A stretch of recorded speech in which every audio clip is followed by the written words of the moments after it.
And this message is entitled, Your Mind Healed and Made Whole in Christ. This Sunday on Oras ng Katotohanan with Apostle Jonathan S. Feriol.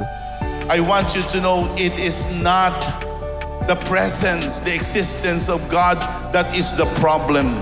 The problem is the existence of sin. It is sin that makes us sick.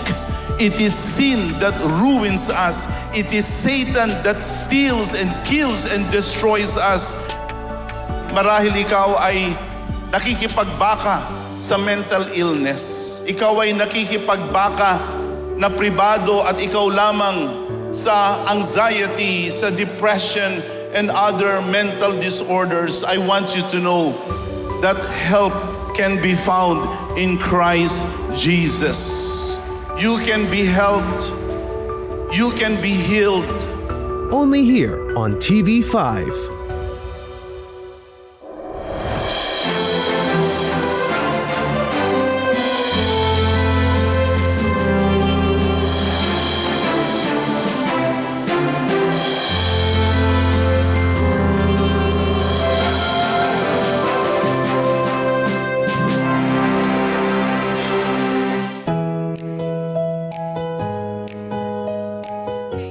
Praise the Lord. To God be the glory. A blessed Sunday morning to all of you and welcome to Oras ng Katotohanan with Apostle Jonathan S. Feriol. This is the television ministry of the Pentecostal Missionary Church of Christ and the Fourth Watch. And we are so happy that you are joining us once again this beautiful Sunday morning. Narito po kami ngayon sa Inares Center. This is one of the biggest arenas in the province of Rizal. At alam mo, Pastor Shella and Pastor Doreen, this indoor arena has more than 6,000 seating capacity. And the reason why we are here is because this is the venue of the Home Free Global Crusade Saved, Healed, Delivered Tour Rizal. Praise the Lord, napakaganda ng panahon natin ngayong araw, and so we are expecting that God will once again move today here in our crusade. And by the way, we are so grateful to our friends that will join us later, and thank you so much for accepting our invitation. And to those of you who are watching this program wherever you are, or maybe it's your first time watching Oras ng Katotohanan, maraming salamat po sa pagsubaybay, and we are hoping and praying that this will be the start of your journey of faith with us. And again, we are so happy to welcome you all in this beautiful province of Rizal, which is well known as the art capital of the Philippines and also famous for their beautiful nature spots. And today is Home Free Day, kaya masaya tayo dahil alam nating muling gagawang makapangyarihan ng ating Panginoon. Tayo po'y makakapanood ng mga special performances and of course life-changing testimonies, at most especially ang salita ng ating Panginoon na siyang kapangyarihan ng Diyos upang maraming tao ang makatanggap ng kaligtasan na ipaglilingkod po sa atin ng ating global evangelist, Apostle Jonathan S. Feriol. And so to all our viewers who are joining us, lalo na po kung sa unang pagkakataon ay makakasama namin kayo sa programang ito, we are inviting and encouraging you to send us your message or your queries.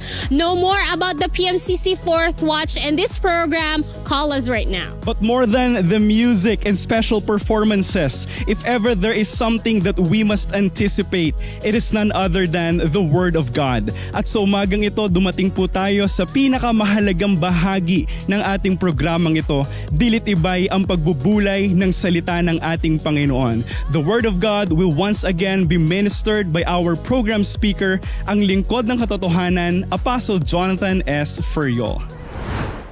My message this afternoon is taken from the book of Colossians in chapter 3, verses 1 to 4. Since then you have been raised with Christ. Set your hearts on things above, where Christ is, seated at the right hand of God. Set your minds on things above. Set your minds Set your minds on things above, not on earthly things. For you died. Your life is now hidden with Christ in God. When Christ, who is your life, appears, you also will appear with Him in glory. Set your minds on things above. Seek the things of God. Since you have been raised with Christ, since you have died with Christ. That's what the Word of God says. And this message is entitled, Your Mind Healed and Made Whole in Christ. Your mind healed and you are made whole in Christ. Ang mga salita na ito ay hindi payo ng isang doktor. Hindi ito payo ng isang therapist. Hindi ito opinyon ng isang kaibigan. Ito'y salita ng Diyos. These are the words of God. These are not mere advice of a therapist or a doctor or an opinion of a friend. These are the very words of God. And this is actually an altar, a call to arms. This is a call to arms. Ito ay panawagan ng Diyos na tayo ay magsandata, na tayo ay magsakbat, na ating maarmahan ang ating sarili. Set your minds on things above, not on earthly things. This is God's way to keep our minds healthy. This is God's strategy in order to preserve our minds. The reason being is because the mind right now is a battleground. Dito, nag-aaway. Dito, naglalaban ang Diyos at ang Diablo. As of this moment, as I speak, my mind, your mind is a battleground. The forces of the devil, the forces of darkness are trying to introduce to you thoughts that are against God. Maaring ito'y pag-aalinlangan. Maaring ito ay pagdadalawang isip. Marahil ikaw ay tinutukso ng Diablo ngayon na huwag mong seryosohin. Yan nagsasalita ngayon sa iyong harapan. This is just another religious event. Maybe these are the thoughts that are happening in your head right now. Or perhaps there's also God introducing, presenting to you thoughts, telling you, you have come to the right place. Listen to what that gentleman is telling you. He's preaching the word of God. There is no doubt that our minds is a battleground. Every day, every week, every month and year and every hour and every minute, God and Satan are fighting for our minds and fighting for our hearts.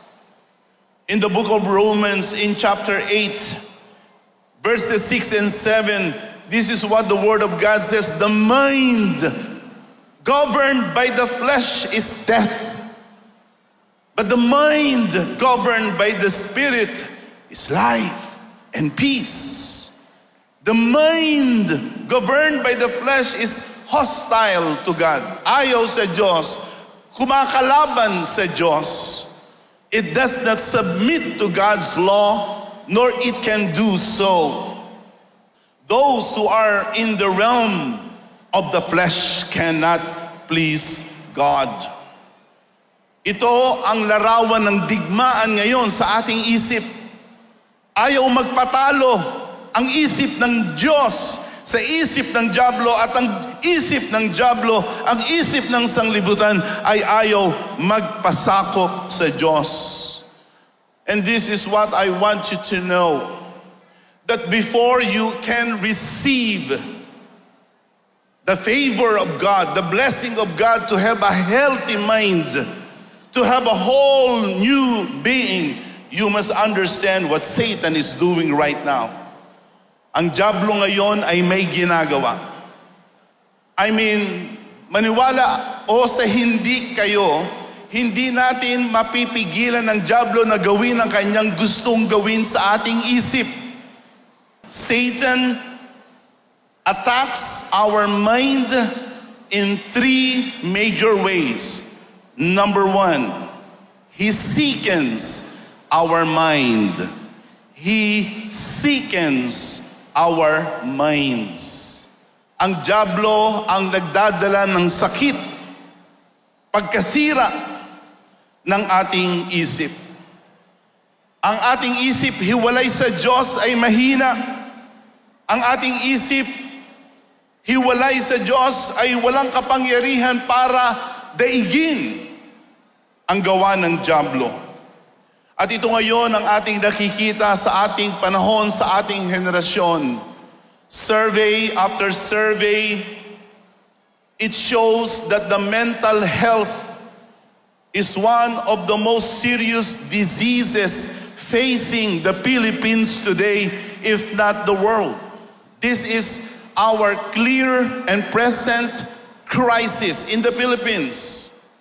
Our mental health.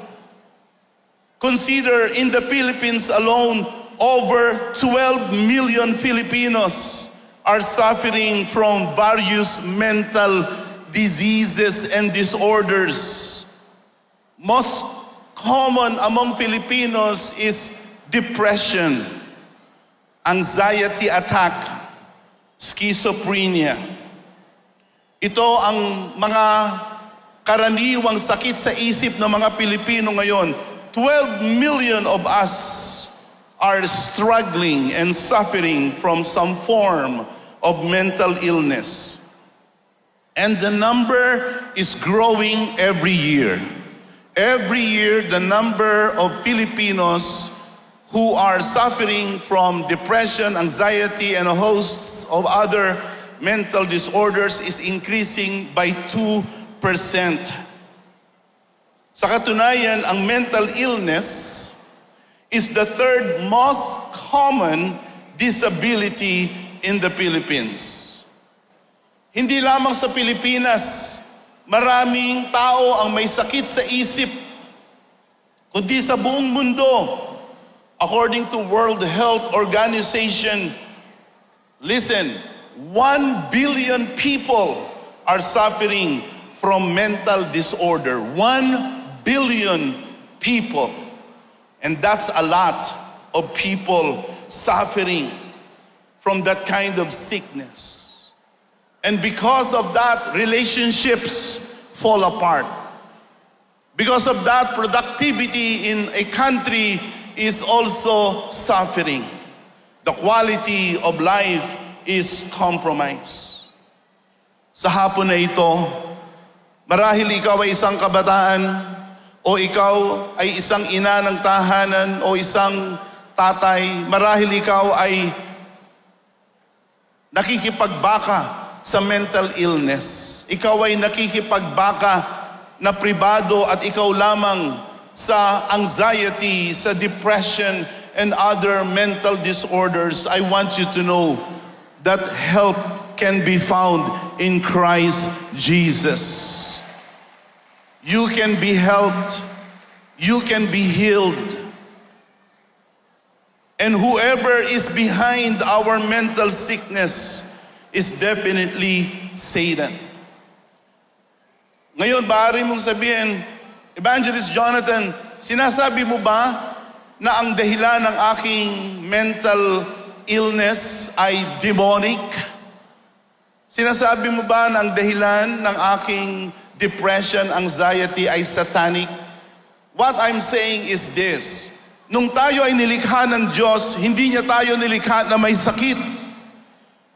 Tayo ay nilikha ng Diyos na malakas, matiwasay, mabuti, buo, ganap tayo, kumpleto tayo.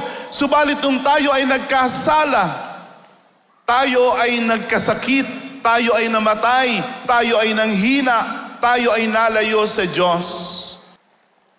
Number 2, Satan doesn't only make us sick, Satan also tempts our minds. He tempts us. Tinutukso tayo ni Satanas. Si Satanas ang manunukso. Si Satanas ang manunukso. Yan ang pangunahing gawain ni Satanas. Siya ang manunukso. Sa katunayan ng banal na kasulatan, ang nagsasabi na siya'y manunukso. At ito ang napakaganda sa banal na kasulatan. Kanyang tinutukoy kung sino talaga ang ating kaaway. Ito ang kagandahan sa salita ng Diyos. Tinutukoy talaga ng salita ng Diyos ang ating problema. Because only when you know the problem, you can have the right solution. Only when you know your enemy, you can be able to defeat them. And the Bible make no qualms as to who is our enemy. Ang ating kaaway ay ang dyablo. Siya ang manunukso. At ang dyablo ay laging nanunukso. Satan is the tempter. He is the tempter. At kung meron siyang ipinapangtukso sa atin na alam niya ay hindi natin matanggihan o hirap na hirap nating tanggihan, walang iba kundi ang kanyang tukso na magkaroon tayo ng kapangyarihan. Power. Oh, that is really what Satan knows as something that is so irresistible to us. We want power. Lahat gusto ng kapangyarihan. Sa mag-asawa, hindi may iwasan sa mag-asawa ang magbangayan. Sapagkat sila ay nagkakaroon ng tinatawag na power struggle. The wife wants to control the family, and the husband would not budge. The husband wants to control the family.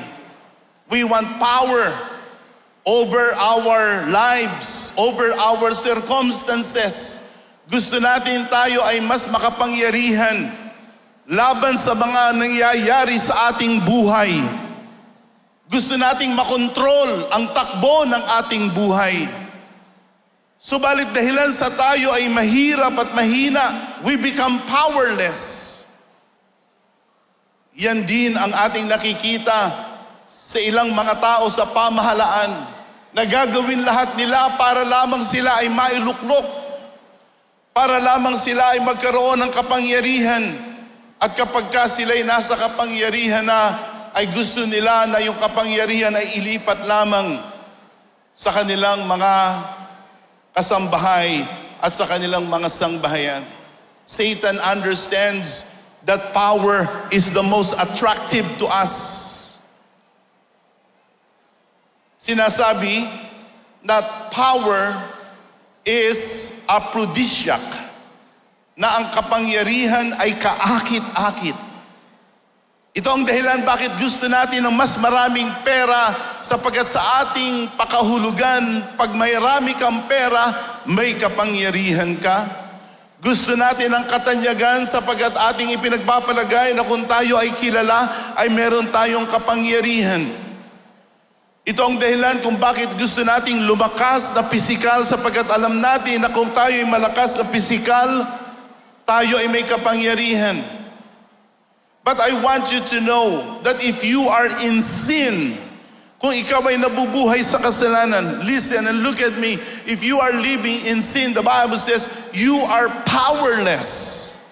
Powerless. We are helpless. The book of Romans chapter 5 in verse 6, while we were powerless. While we were powerless. Yan ang ginagawa ng kasalanan. Walang pakialam ang dyablo. Walang pakialam si Satanas kung ikaw ay edukado, kung ikaw ay marunong, kung ikaw ay gwapo o maganda, ikaw ay mayaman, kisikat, kilala. Satan doesn't really care. He could care less with regards to your social rank or status. If you are in sin, you are weak, and the whole world is weak. We couldn't stop ourselves from doing what's wrong. Hindi natin mapigil ang ating sarili na gawin yung mali. Maraming mga tao ang nasa kulungan ngayon, sila'y may pagsisisi. Kanilang sinasabi, hindi ko naman gustong gawin yon. I do not mean to kill her, to kill him. I do not mean to steal. Lahat sila ay ayaw yung kanilang ginawang krimen na nagdala sa kanila sa bilangguan. Pero sila'y nasa bilangguan, marami sa kanila is guilty as hell because of the crimes that they have committed. We are weak, and Satan is always trying to make us tempt with power. Kahit mga kapatid, ang dyablo, yan ang pinangtukso niya sa Panginoong Jesus. Imagine Satan having the audacity to tempt Jesus. Kumbaga, si Jesus, yung anak ng Diyos, yun ang tinukso mo ng kapangyarihan? Really? Siya nga ang anak ng Diyos eh. Ganun ang ginagawa ni Satanas. Ang sabi sa Mateo sa kapitulo 4 sa talatang 8 at 9, again, the devil took him to a very high mountain, showed him all the kingdoms of the world and their splendor. All this I will give you, he said, and if you will bow down and worship me. Mga kaibigan, si Satanas ang manunukso, lagi kanyang tutuksuhin na ikaw ay maging makapangyarihan. At tayo sa ating kahinaan, sa ating kasalanan, ay hindi natin makita ang kanyang panunukso, ang kanyang pangdaraya. Maraming mga tao ang nahuhulog sa scam dito sa tinatawag na get rich quick scheme. Kahit ang mga mayroong college degree, kahit ang mga negosyante, nahuhulog sila dito sa patibong na ikaw ay maaring biglang yumaman na halos wala kang ginagawa. Get rich quick scheme. Because people want power. You want power from this world. You want power from money. You want power from political connections. You want power from being famous. But I want you to know, no matter how powerful you become here on earth, without God, you are powerless. Mahina ang tao. At ito ang ginagawa ngayon ng tao. Dinadaya siya ng kaaway. Akala niya na kung siya'y marunong na, hindi niya na kailangan ng Diyos. Tinutukso tayo ni Satanas, dinadaya tayo ni Satanas kung tayo ay marunong na, makapangyarihan na, marami ng pera, hindi na natin kailangan ng Diyos. We must understand that no matter how wise, intelligent, smart we are, we cannot come close to the intelligence of God. Ang Diyos pa rin ang pinakamarunong sa lahat. Ang Diyos pa rin ang ating dapat pagkatiwalaan. I have my cell phone here. I have my cell phone here. Inside this cell phone is an AI technology. But most of the time, I set aside this cell phone and I kneel and I pray and I talk to God. And God talks back to me. God speaks to me. Tonight, right here in this place, God is reaching out to you. Jesus Christ is reaching out to you. He wants to save you. He wants to rescue you and deliver you. Satan will tempt you. Huwag ka nang magrelihiyon. Huwag ka nang pumunta sa simbahan. Huwag ka nang makinig ng mabuti dyan kay Evangelist Jonathan sa krusada. Mag-AI ka na lang. At huwag mong gaanong bigyan ng pansin ang pananampalatayang relihiyon. That is why there are many college students in the Philippines that are atheists. And they are atheists for no reason. They do not really understand what they are rebelling about God, why they are rejecting God. Listen, makinig tayo. Marahil kayo ay kabataan, sabi mo, ako'y ateista na. Ako'y ateista na. Hindi na ako naniniwala sa Diyos. Bakit? Sapagkat merong naging trahedya sa buhay mo, merong nangyaring masaklap sa buhay mo na hindi mo maipaliwanag. Marahil ikaw ay namatayan na magulang, namatayan ng anak. Marahil may nangyaring kaaba-aba sa buhay mo at tinatanong mo ngayon kung may Diyos na buhay, kung may Diyos na umiibig sa akin, bakit nangyari sa akin ito? I want you to know it is not the presence, the existence of God that is the problem. The problem is the existence of sin. It is sin that makes us sick. It is sin that ruins us. It is Satan that steals and kills and destroys us. And remember this, only God can defeat Satan. Only Jesus Christ can overcome Satan. And if you will follow sincerely, honestly, the evidences and the proofs about God, you will come to that wonderful conclusion that there is God indeed. The Bible says this is a trustworthy statement saying that Jesus has come to save the world, to save the sinners. And no matter how worse a sinner you are, listen, kahit ka gaano kalala na makasalanan, kaya kang patawarin ng ating Panginoon. You do not need to live another day, another moment, believing the lies, the fake news of Satan. You can live your life according to the truth of the Word of God. This Bible is worthy of our belief. This Bible is worthy of our attention. We must read the Bible, meditate the Bible, and listen to the Bible preached by the true preachers of God. The Bible says in the book of Hebrews 11:6, without faith it is impossible to please God. Anyone who comes this afternoon, God wants you to come. He wants you to come. Ayaw ng Diyos na kayo ay umalis. Ayaw ng Diyos na kayo ay lumayo. Gusto ng Diyos lumapit kayo. This is always the invitation, ladies and gentlemen, of God to us humanity. Jesus Christ said, come, come, all of you who are weary and burdened, and I will give you rest. Satan will not give you rest. Satan will torment you. Satan will distress you. Satan will tempt you. He will make you sick. But only Jesus Christ can save you. He can heal you. And He can deliver you. Come to Jesus.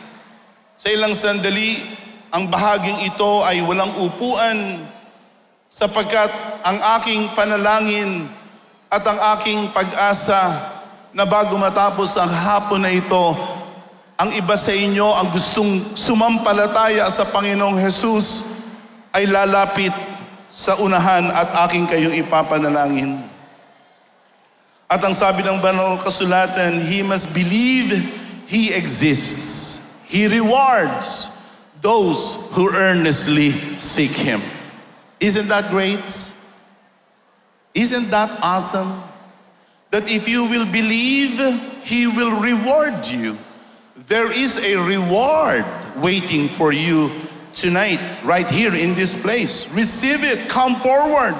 Receive Jesus as Lord and Savior. And finally, Satan deceives our minds. Satan is the father of lies.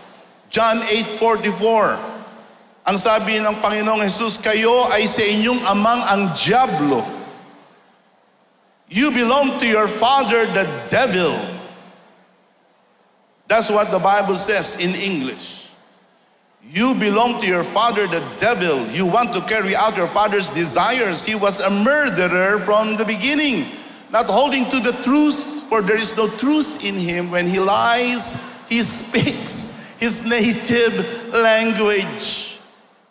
Kanina, sinasabi nila na ang mga taga-Antipolo, ang mga taga-Rizal ay mayroong punto. Hindi ko alam kung ano ang punto ng mga taga-Rizal. Alam ko ang mga Bulakenyo may punto. Ang mga taga-Marikina may punto. Ang pinakamagandang punto ay mga Kapampangan. Naniniwala ba kayo doon? O ang mga Ilonggo ang may pinakamagandang punto? Si Satanas, pag bumuka ang kanyang bibig at bunganga, huwag kang aasa ng katotohanan.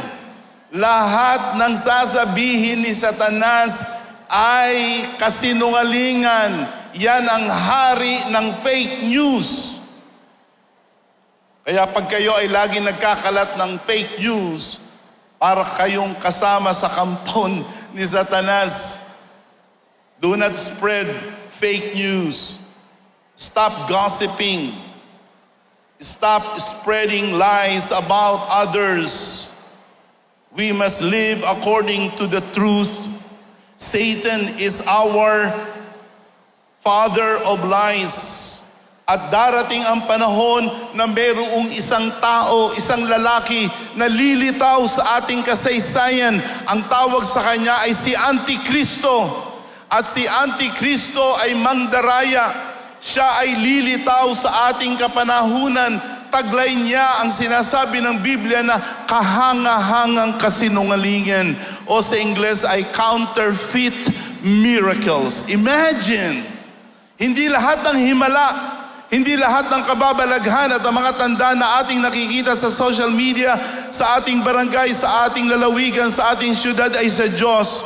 Ang Diyos ay mahimala. Ang Diyos ay gumagawa ng mga di karaniwang gawa. Pero ang Diablo at ang kaaway ay kaya rin gumawa ng mga himala. Yun nga lang ang kanilang ginagawa ay mga counterfeit, mga hidwa na mga himala upang tayo ay papaniwalain na si Satanas ay makapangyarihan, na si Satanas ay Diyos. And that is the greatest lie. The greatest lie that Satan will make you believe that he is God. But remember this, Satan is no God. Satan doesn't care about us. He doesn't really love us. Lahat ng kanyang ipapangako sa inyo ay hindi niya gagawin at wala siyang maaaring ipangako sa atin. Ikaw ba'y nabubuhay sa matagal ng mga panahon, ang pinaniniwalaan mo ay ang kasinungalingan ni Satanas? Ikaw ba'y nabubuhay sa mahabang panahon na ng iyong tinatayuan at ang iyong pinanghahawakan ay ang mga maling paniwala patungkol sa Diyos? It's time for you to give up the lies of Satan. It's time for you to embrace the truth of God. Stop being deceived by Satan. Stop being victim of Satan's falsehood. You can find the truth, and this is the truth. God loves you, and He has sent His Son for you. Jesus is the Son of God. He is with God from the beginning, but He came down to our earth, and He suffered for our sins. He took up our sins on the cross of Calvary. At ang kanyang dugo ay dumanak. Ang kanyang dugo ay umagos sa Kalbaryo sapagkat yon ang kabayaran ng ating mga kasalanan. Hindi dapat siya naghirap sapagkat siya ay walang kasalanan. Tayo ay makasalanan. Subalit sa halip na tayo ang maghirap, ang Panginoong Hesus na ang naghirap para sa atin. Kanyang dinala ang ating mga kasalanan sa krus at siya'y namatay para sa atin. Instead of you suffering, in hell for eternity, Jesus Christ took upon himself the punishment that is intended, that is meant for you. In a manner of speaking, he took the bullet for us. Yan ang trabaho ng mga security guards or ng mga security detail. Handa silang magpain ng buhay nila sa kanilang pinoprotektahan. Listen, Jesus Christ took a bullet for you. He took that punishment. He bore our sins at the cross. And he died. That's why at the cross, look at me, he was thinking of you. And he is forgiving you of your sins. And more than that, Jesus, he died and then he rose again from death. And because of that, we now have salvation. Finally, in closing, maaari mong itanong, Evangelist Jonathan, paano ko ma-preserve? Paano ko makakamit? How can I achieve a mind that is healed? Paano ko mapapagaling ang aking isip? Paano ko matatakasan ang pagkasira ng aking kapayapaan? How can I gain my healing, my deliverance? How can I be made whole? Look at here again in Colossians 3:1. In Colossians 3:1-3, you will notice that Apostle Paul mentioned two things about Jesus' life. Number one, do you see it? Since you have been raised with Christ. Dahilan kayo ay naitaas na. Kayo ay nabuhay ng maguli na kasama ng ating Panginoon. The raising of Christ refers to his resurrection. Now, look at here, verse 3. Do you see it? It says there, for you died. Your life is now hidden with Christ in God. Look at me, ladies and gentlemen. These are the two chapters in the life of Jesus that if you will believe it, you will be made whole. You will be healed, saved, and delivered. What is that? The death and the resurrection of Jesus. Ito ang Ebanghelyo. This is the gospel, or also known as the good news. It is the power of God to save you.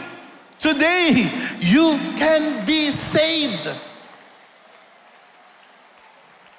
Maaring maligtas at dapat kang maligtas sa araw na ito mula sa mga pang-aalipin ni Satanas, mula sa mga kadiliman ng kasalanan. At wala nang gaganda pa na maranasan mo ang kamatayan at pagkabuhay na maguli ng Panginoon, kundi sa pamamagitan ng bautismo. Ano ang bautismo? Ang bautismo ay naglalarawan, tingnan niyo ako, naglalarawan iyon ng kamatayan at pagkabuhay na muli ng ating Panginoon. Yes, baptism. Hindi yan yung ating tinanggap nung tayo ay sanggol pa. Yung tinanggap natin nung sanggol pa, yon ay wisik. Yon ay buhos. Rantizo sa Latin. Yon ay wisik. Yon ay buhos. Meron ba sa inyo sanggol, inulubog sa tubig? Hindi, kayo ay winisikan, kayo ay binuhusan. Ang bautismo ay ilulubog ka sa tubig sa sandali lamang. Huwag kayong matatakot. Ilulubog kayo sa tubig, sandali lamang, at kayo ay iaahon madali.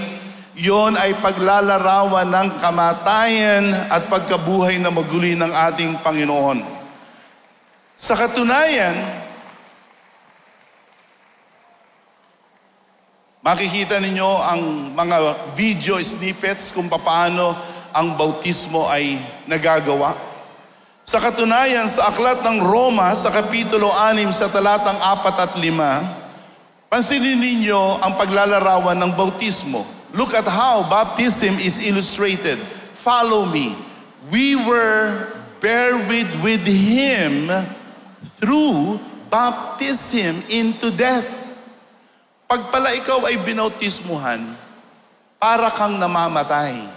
Ang namamatay ay yung lumang ikaw, yung makasalanang ikaw, yung masamang ikaw, yung sarili mo at pagkatao mo na hiwalay sa Diyos, lahat ng masama sa iyo, yun ang namamatay, yun ang inililibing. At ang sabi, just as Christ was raised from the dead, we too may live a new life. A new life. Do you want a new life? I'll bet you need a new life. You could use some new life. Kailangan mo ng bagong buhay.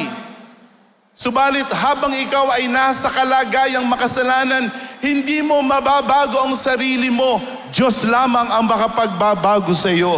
Kailangan yung luma, makasalanan ikaw ay kailangang mamatay at ilibing. At kailangan na ikaw ay mabuhay na muli habang ikaw ay itinataas sa tubig. In verse 5 it says there, for if we have been united, makasama ka sa kamatayan gaya niya, we will certainly be united with Him in a resurrection like His. The resurrection of Jesus Christ, hindi yan kwentong kutsero. Hindi yan fake news. It is the most verifiable, historically accurate event in the life of Jesus. If there was power in the resurrection of Jesus, listen, tonight, right here, you can also experience that power. Kaya ang utos ng Panginoon, lahat ng gustong maging alagad niya, kailangan ay bautismuhan. In the book of Mark 16:15-16, it says there, in the book of Mark, go into all the world, preach the gospel to all creation. Whoever believes and is baptized will be saved. I pray that in this place, you will do exactly what the Word of God wants you to do. Believe in Jesus. Believe in Him as the one who is your Savior. It's not a priest. It's not a priest. It is not a pastor. It is not a life coach who can save you. It's Jesus who can save you and Him alone. You believe in Him. Get baptized. Sa araw na ito, you must be baptized. Maaari mong sabihin, Evangelist Jonathan, talaga kailangan mabautismuhan sa araw na ito? Yes. Huwag mo nang aksayahin ang oras at araw na naririto ka. Ito ang dahilan kung bakit ka dinala ng Panginoon dito. Kami ay kinasangkapan na ikaw ay imbitahan, pero maaari sana na ikaw ay tumanggi sa aming imbitasyon, pero nagbaka sakali ka marahil at sabi mo, okay, I'm gonna follow, I'm gonna accept your invitation, and presto, you're here because God wants you to be here. God wants you to be saved.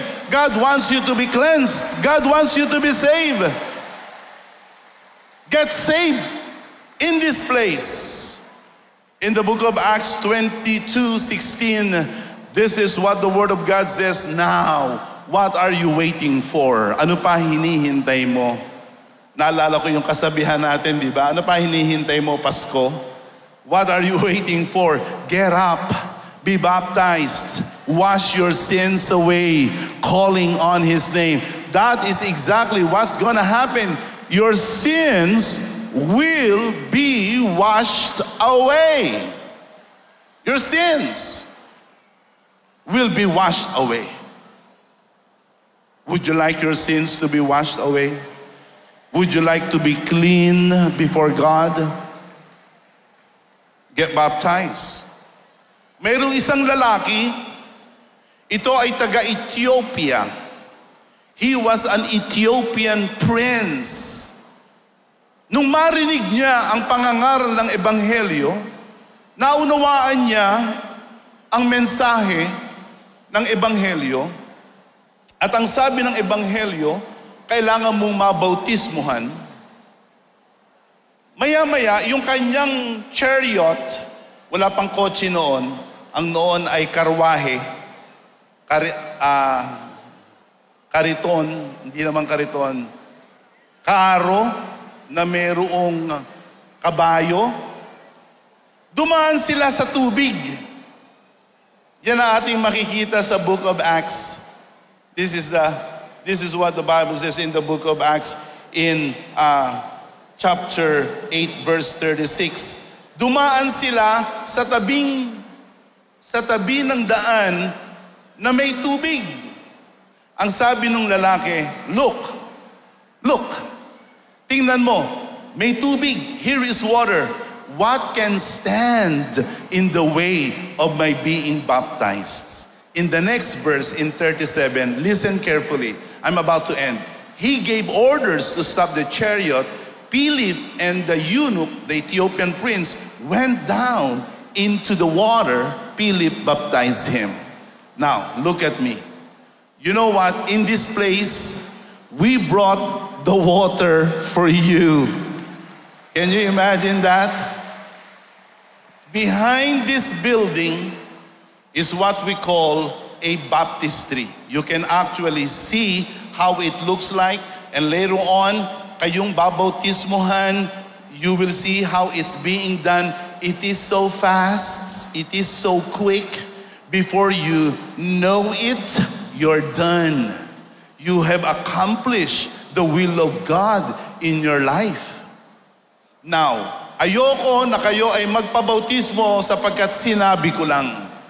Ang nais ng Diyos sa atin ay sumampalataya, magsisi sa ating mga kasalanan at tayo ay magpabautismo. Huwag kayong magpapabautismo sapagkat sinabi ko. Sa katunayan, ang may nais na kayo ay mabautismuhan ay ang Diyos. Acts 2:38, repent and be baptized for the forgiveness of your sins, and you will receive the gift of the Holy Spirit. And look at me. And when you receive the Holy Spirit, it's gonna make you holy. It's gonna heal you. It's gonna make you whole. It's going to make you a brand new person. My prayer this afternoon is that you will humble. Magpapakumbaba kayo, and you will stop pushing God away. You will stop rejecting God. And in humility, you will walk to the front and say, God, I'm surrendering my life to you. Thank you so much, Apostle Jonathan, for such a timely message. Alam po ninyo, sa iba't ibang mga linggo na nagdaan, di ba, iba't ibang mga balita ang ating nababasa, naririnig at napapanood. And napakaraming mga hindi magagandang balita ang ating nakikita. Pero salamat dahil ang salita ng Diyos nagbibigay ng pagkakataon ng ating mga pag-iisip, ituon natin sa Panginoon. May paraan pa para tayo ay makalaya sa kung anuman ang mga bagay na hindi magaganda sa mundong ito. Yeah, and just like Apostle had thought when he preached the Word of God, kailangan lagi natin ang kapangyarihan ng ating Panginoon. Dahil kapag walang kapangyarihan ng Diyos, hindi natin kakayanin. But by His grace, by His mercy, mapagtatagumpayan natin any deceits, any lies of Satan. Just like what Apostle Jonathan said, there is an ongoing battle between God and Satan in our minds. We need someone who is more powerful than Satan, more powerful than sin. to overcome whatever it is. At ngayon ay kasama po natin ang lingkod ng katotohanan, Apostle Jonathan S. Ferriol. Apostle, thank you so much for the powerful exhortation of the Word of God you just shared with us this afternoon. What we are doing right now is we are opening up the opportunity for people to confess Jesus publicly as their Lord and Savior, because that's what the Bible requires, that we must make public our confession. And you know why? People need to do it publicly and openly, because when Jesus Christ came and died for us and rose again, He did it publicly too. So, kailangan lamang na ito ay ating sabayan. And so, I'd like to take this opportunity, Bench, to invite those of you who are watching right now this television program, that if you also would like to receive Jesus as your Lord and Savior, why don't you do it right now? Accept Jesus Christ, follow this prayer later on, and I guarantee you, in the light of the scriptures, that God will prove Himself true to you. He loves you, He cares for you, He will save you, heal you, and deliver you. Do it right now. God bless you. Praise the Lord. And Apostle, we can see right before our eyes that people are so thirsty with the words of the Lord. At ang karanasan ng mga bisita natin dito ngayong hapon, maaaring maging karanasan din ng bawat isa sa inyo. And right now, thousands are coming from different directions at the Inares Center, following and obeying my appeal to them to receive Jesus Christ. Apostle, every time na kayo po ay nagpapatanggap sa ating Panginoong Jesucristo, nakikita po natin libo-libo ang lumalapit. What do you feel? I feel honored and humbled by this opportunity to speak in God's behalf. So once again, thank you so much for having me. Thank you so much, Apostle Jonathan. To God be the glory. Praise the Lord. And to all our friends who are joining us in this episode, wherever you are watching this program, we hope and pray that you will also receive Jesus just like our friends right now. Ang mga kaibigan natin tumanggap sa Panginoon at nais ng Panginoon na ikaw na nanonood ng programang ito ay patuloy na sumampalataya sa Kanya. We are inviting you to pray this prayer with Apostle Jonathan. Shall we pray? Ang bawat isa ngayon sa atin, sumunod sa panalangin na ito. Taimtim sa inyong puso. Ama naming Diyos. Ulitin ninyo, Ama naming Diyos. Sumasampalataya ako sa iyong bugtong na anak, ang Panginoong Jesus, na siyang aking tagapagligtas. Inikilala ko na siya'y pumarito sa aking sanglibutan, namatay at nagdusa para sa aking mga kasalanan. Sumasampalataya ako na siya'y nabuhay na muli upang ako'y magkaroon ng panibagong buhay.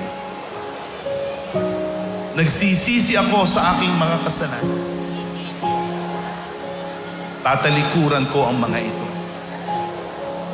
at ako'y maglilingkod sa iyo. At ibibigay ko ang buhay ko sa iyo.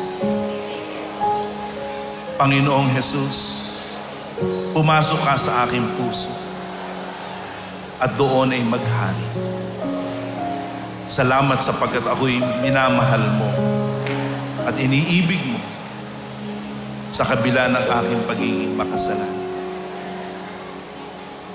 Ito ang aking dalangin sa makapangyarihang pangalan ni Jesus, na aming Panginoon at tagapagligtas. Amen. Amen. Praise the name of the Lord. Praise the Lord. If you've prayed that prayer, know this. Nakikinig ang Diyos sa iyo ngayon. Alam ng Diyos ang iyong kalagayan at mahal ka niya. Kung ano ang iyong pagnanasa, doon ka kakatagpuin ng ating Panginoon. And congratulations, you have decided to accept Jesus as your Lord and Savior. Welcome to the family of God. At sa ating po mga minamahal na taga-subaybay, kung kayo po po'y nangangailangan ng panalangin, kung gusto niyo po ng payo o kayo po nagnanais ng free home Bible study, pwede niyo po kaming tawagan at maaari niyo pong i-text ang mga numero sa inyong screens. Nakaantabay po ang ating mga phone counselors. We are ready to serve each one of you. Praise the Lord. And so, the Home Free Global Crusade continues. Narito po ang mga susunod na schedule ng krusada.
Praise the Lord! We are so thrilled and excited to once again invite all of you para kayo po ay dumalo sa aming krusada sa hapong ito. Ito po ay gaganapin sa Caloocan Sports Complex. And this is gonna be the 9th leg of the Home Free Global Crusade Saved, Healed, and Delivered Tour. So if you are someone who is residing in Caloocan o sa malapit na mga probinsya at lugar, dito po sa Caloocan City, kayo po ay aming malugod na inaanyayahan. And the best part of this crusade, admission is free. So invite as many people as you can. Invite your family members, invite your friends. Dahil siguradong tatanggapin niyo po ang pagpapalang mula sa Panginoon sa inyong pagdalo sa krusadang ito. And of course, do not forget, join us in worship in any of the PMCC Fourth Watch local church near you. Invite your friends and family. You can scan the QR code or call us right now. And please don't forget to visit and follow the official social media platforms of the PMCC Fourth Watch. You can find us on Facebook, YouTube, Instagram, Threads, and TikTok. At kung kayo po'y pinagpala ng episode na ito, pwede niyo pong bisitahin ang ating mga social media platforms. Just type Oras ng Katotohanan with Apostle Jonathan Esferiol. And again, on behalf of Apostle Jonathan Esferiol, we thank you for joining us in this episode. See us again next week, same time, same channel. Happy Lord's Day, everyone. Blessings to all of you.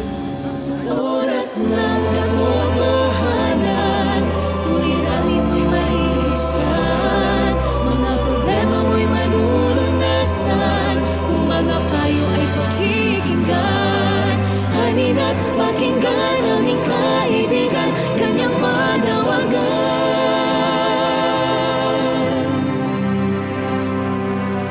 Sa oras ng katotohanan.